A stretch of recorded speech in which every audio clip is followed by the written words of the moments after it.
wonderful business tool that can help you to be very successful. However, if not used and managed wisely, it can create problems for you and your company. This video will teach you the do's and don'ts of writing email that gets the job done without problems. Today, you may spell email with a hyphen between the E and the M or without it. Both are acceptable. Whichever you use, though, be consistent. Use it throughout your documents. Be careful about what you put in an email. Don't send email containing sensitive, personnel, confidential, or legal issues. Imagine that what you write in an email is going to be sent to everyone in your company or the receiver's company. Most business people don't treat email as private. If you have anything in your email that you don't want read by everyone in your company or the receiver's company, don't send the email. Emails are now commonly being used in court cases. So when you send an email, imagine what it would sound like in court. Don't send email containing accusations, gossip, or angry messages. Don't write anything you wouldn't say in a face-to-face meeting in a business setting. Your organization's email is not the place to vent frustration. Don't send email containing rude, harsh, sexist, defamatory, racist, or obscene language. By sending or even just forwarding one libelous or offensive remark in an email, you and your company can face court cases resulting in multi-million-dollar penalties. Don't send email containing irony or sarcasm. Because the reader can't see your face to tell that you're really smiling, he or she may think you're frowning or angry or frustrated. A message with irony or sarcasm can lead to misunderstandings. Consider your reader when you send an email. Avoid sending attachments, and especially unnecessarily large file attachments. When you must send a large file or a set of files, send an email telling the reader what you're going to be sending and why. When you send a reply, the email you're replying to stays after your reply. Other emails that preceded the one you're sending are below it in what's called a thread. Leave the previous emails if they are relevant to what you're writing now. If the previous emails are not relevant to what you're writing now, delete them. When you stop writing about a topic, start a new email or delete the thread of emails about the previous topic. Don't put the entire text of an email or large segment of it before your response. It's very distracting to have to go through the original email or a large part of it to get to the sender's message. However, if you're replying to someone's email, do put a short summary of what the person sent to you at the beginning. We'll talk about that later when I explain how to write the email. Rarely use reply to all unless you're having dialogues with a group regularly. All the extra emails clog inboxes and result in mistakes when someone gets an email not meant for him or her. Use high priority rarely. If you overuse the high priority option, it will lose its impact on the reader when you really need it. Don't forward a message or attachment belonging to another user to other readers without the person's permission. Forwarding emails has become such a common practice that people forget that an email sent to an individual is meant for that reader only. As a courtesy, ask the sender whether you may forward the email to someone else. Some practices business writers use really should not be used in professional business email. Don't use colored backgrounds, stationery, and unusual fonts. Readers may view colored backgrounds and unusual fonts as unprofessional. Use standard white background and a standard font, such as Times New Roman or Arial. Use a 10-point or 12-point fonts. Don't use a series of exclamation points or question marks for emphasis. A reader may feel you're angry or frustrated or hysterical. You have no control over the reader's reactions when you aren't there speaking the words with a smile on your face. Don't write in all caps. It's difficult to read and it screams at the reader. Capitalize words that should be capitalized in a normal business writing. Capitalize I when you're referring to yourself. Capitalize the first words of sentences, names of businesses and people, and all other words you would normally capitalize in a letter. Don't use shorthand abbreviations in email, such as the @ sign for @ and ampersand for and. For communication with people you don't know well, don't use emoticons, such as the smiley. For people you correspond with often and you know well, an occasional smiley helps the friendly relationship you should have.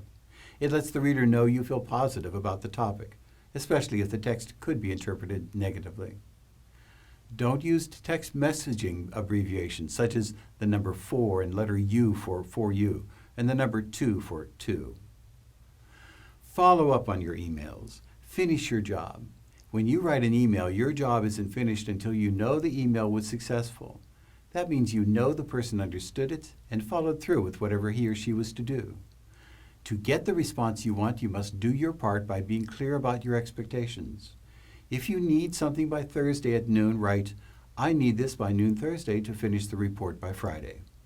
Don't write, "Please get this to me as soon as you can," or "At your earliest convenience, email the data to me." Ask for what you want when you want it. If the email contains information the reader should understand and use, phone the person or send an email to make sure the information satisfied the need and was useful. If the reader must respond by acting, set it up so that you know the action was performed. You might end with something like, "Email me when you have sent the report out." If you expect something to be delivered or emailed to you, always respond when it comes in on time with a thank you note. That reinforces the reader for giving you what you requested, and it helps to build a team spirit or a partnership. If you don't receive the response you want, contact the receiver with a friendly email asking if your email arrived. If you don't receive a response to that email, call or pay a visit to the person's office. Establish the precedent that if the reader doesn't respond, you'll contact the reader to speak. You'll more likely get responses in the future, and you won't need this extra contact. Many business people find the return receipt verifying that the receiver retrieved and opened the message to be irritating. To avoid problems with your reader, ask for a response when your reader has read the message instead of using the return receipt function. That performs the same job as a return receipt without irritating the reader.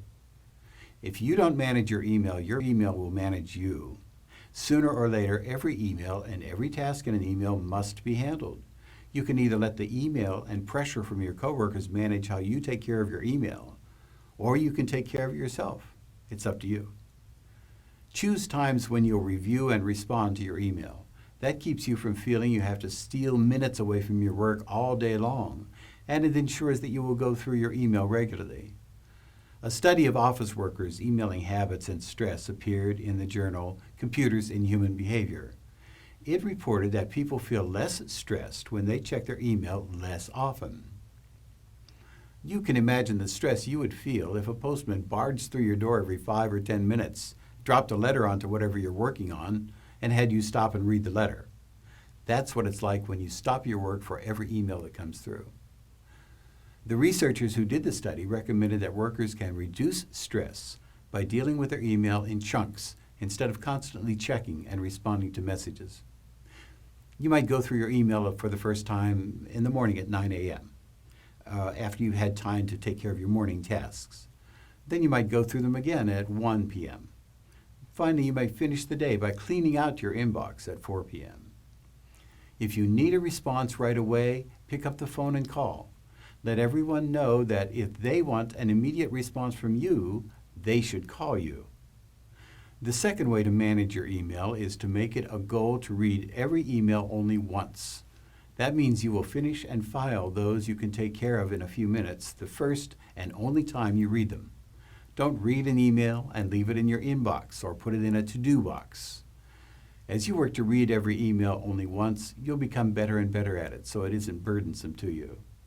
At each time of the day when you've scheduled to work on email, clean out your inbox.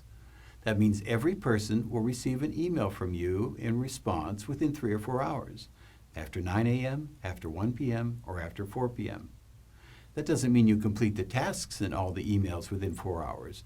That means that when you read an email, always send something to the writer telling him the status of the email. Don't move an email somewhere to respond to later. Respond now. For those emails that will require some time to complete, email a response to the sender letting him or her know you received the email and will complete the tasks by a certain time or date. Then schedule your time so you finish the tasks in the email. Responding to the sender keeps you from getting another email asking whether you received the first one, and it shows the sender that you value him or her enough to respond. No one's work should be held up by a coworker who just doesn't respond to emails soon after receiving them. Show your readers that you are somebody who always responds to emails quickly. The number of folders you have depends on your work, but each must be for email with tasks that are done or are scheduled. Have no folders for email you must open up again, review, and decide how to handle. Every time you handle an email again, you add time to your work on emails. Reduce your time by handling emails once when possible. Put no emails into a folder for postponing that really should be labeled dead. Respond to all of your emails, even if only to say, I'm not going to be able to continue the discussion right now. If you will be unavailable to answer email at normal times of the day, have an autoresponder telling the sender that. Be sure to keep your autoresponder message up to date. This is just a suggestion that many business writers follow that works. Send messages to your outbox first and disable the auto send feature in your email software that sends the email as soon as you click the send button. Instead, have your messages sent to the outbox and then you can send them every few minutes. That gives you a second chance to review your email for content and intent if something occurs to you in the few minutes after you've written the email. These are the important points that result in email that achieves your purpose without causing problems with readers. Don't send email containing anything you wouldn't have read by everyone in your company or the receiver's company. Avoid sending attachments and ask the reader's permission before you send them, especially large attachments. Don't copy or forward a message without permission from the sender.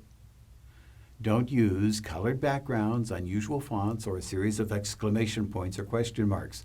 They sound like you're hysterical. Don't use all caps or text messaging abbreviations. Choose times to respond and each time clean out your inbox. Try to read every email only once.